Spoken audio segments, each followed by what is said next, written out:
Hey guys, what's shaking? So here's the deal. I'm gonna give you the timeline on how all this stuff went down. Okay, so 33 AD. That's when Jesus was murdered, but he stood for truth, love, forgiveness, charity, and humility. All right, he was Christ, and that's what he stood for.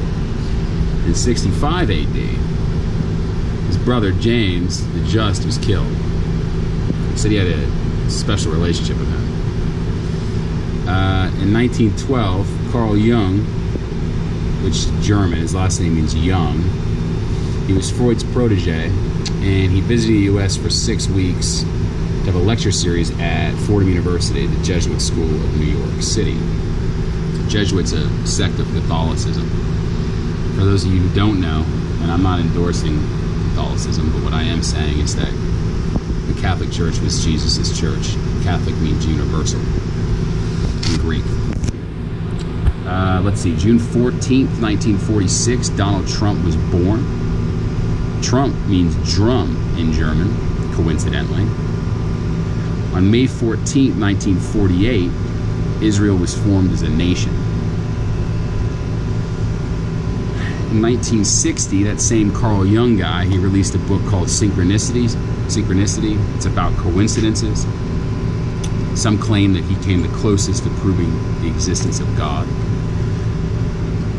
September 1964, Trump attends Fordham, the same school that Jung was at for his lecture series.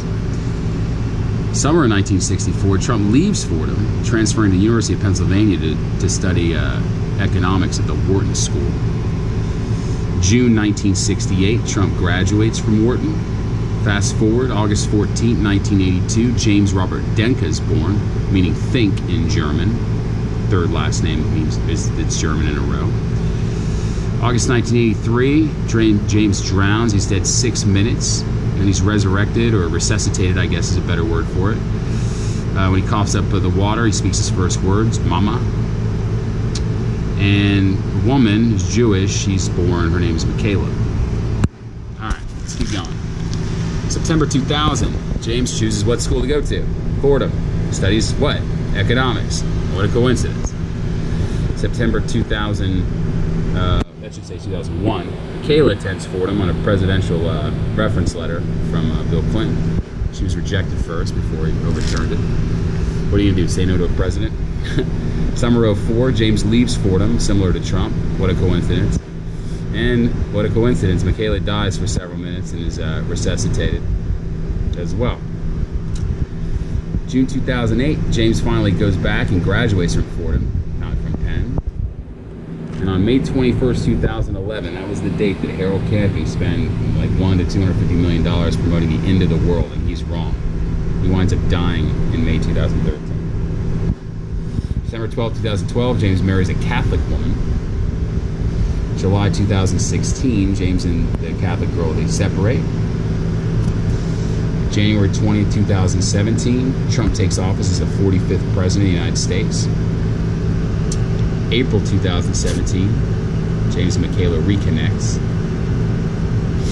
June 14, 2017, there's the filming of a documentary which is posted on this channel.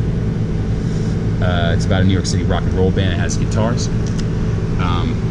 It's pretty fucking awesome. No one's watched it fully, unless people I know. People I know rated it a 9.2 on a scale of 1 to 10, and the rest of the world stops it after within the first 15 minutes usually, and 1 or 2 people made it to an hour.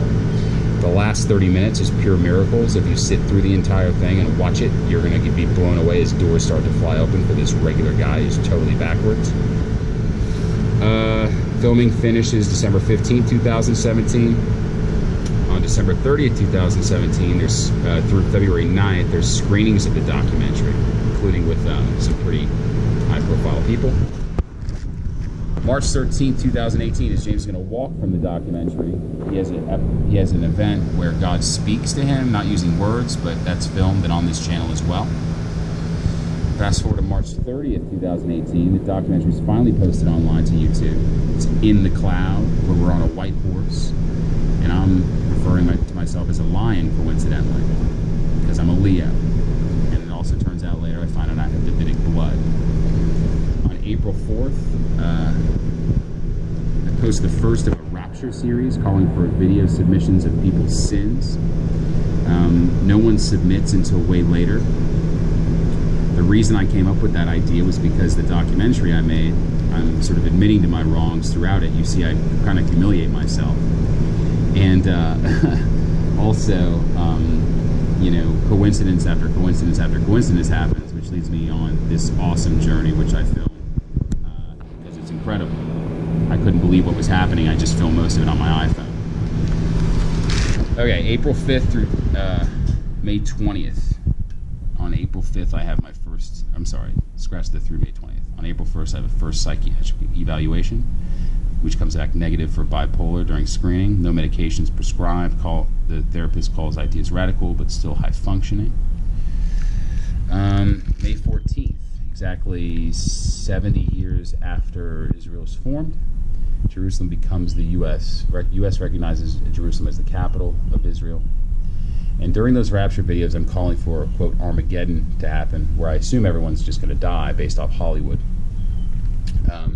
on May 20th. And that's the deadline that you'll see on all these videos on the channel.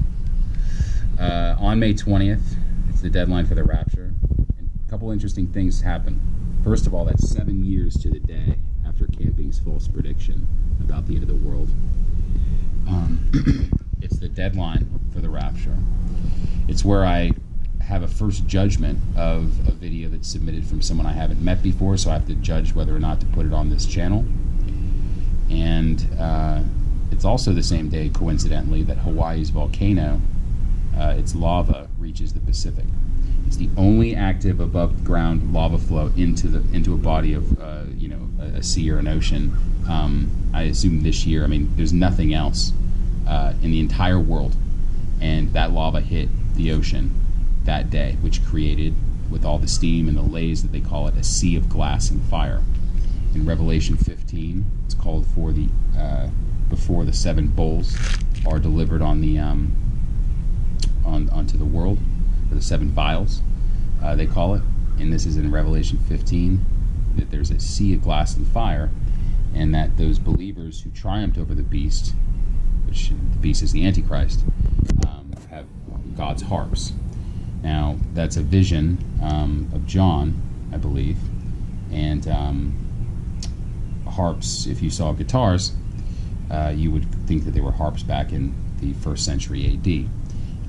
Keep in mind, New York City rock and roll band, lots of guitars involved, and all the videos, or a lot of the videos on this channel, in fact, all of them leading up to May 20th, had rock and roll music in the background. And if that's the case, then Armageddon began on May 20th and will end 42 months, or I'm sorry, will end when the 7th bowl or vial is delivered. On May 23rd, I had a second psych evaluation. The therapist said borderline because of the grandiose delusion, no medication prescribed, high functioning, and it was noted that everything I was doing was toward a goal. If all this is true, or sorry, well, it is all true, all these are facts, but what I'm saying is if what's lining up isn't just some big coincidence, and there's meaning, like Young said, then that means that Donald Trump is the Antichrist, standing for things, everything opposite of Christ, which instead of truth, he stands for lies. Instead of love, he stands for hate. Instead of forgiveness, he stands for blame.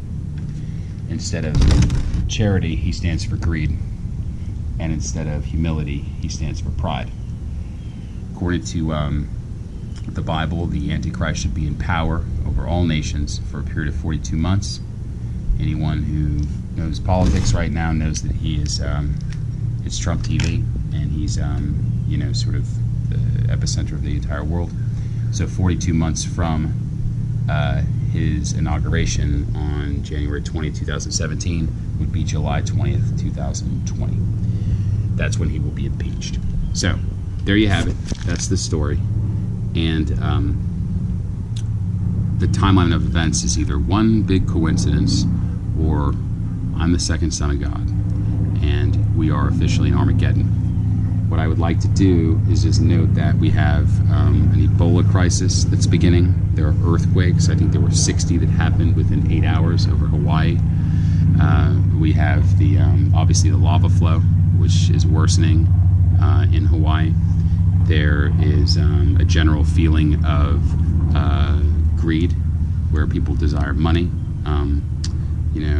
and that would be considered the mark of the beast in this day and age.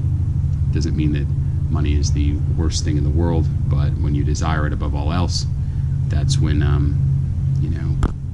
you've taken the mark of the beast, which is on the hand, which is how we transact, or it's on the forehead, which is how we think. So when we're focused on money, that's when we've taken the mark of the beast. That also means that the people who fall into that category, that worship money, are going to have noisome sores that develop. Now that could mean that there's sores on their tongues because of all the shit that they're going to talk about this. I believe that some of that's already happening, but we will go ahead and find out. There are also 6 more bowls or vials that God is supposed to deliver. So there you go. I kind of explained this entire journey on this channel, thoroughly. I try to document it all, and the next thing I'll post is a psyche vow. But there you have it. Either I'm a lunatic or I'm the son of God. C.S. Lewis said lunatic, liar, or son of God, but I'm going to tell you right now, I'm not lying about any of this because it's humiliating, and also it could be interpreted as the greatest honor in the history of the modern world. Okay? I will talk to you guys later.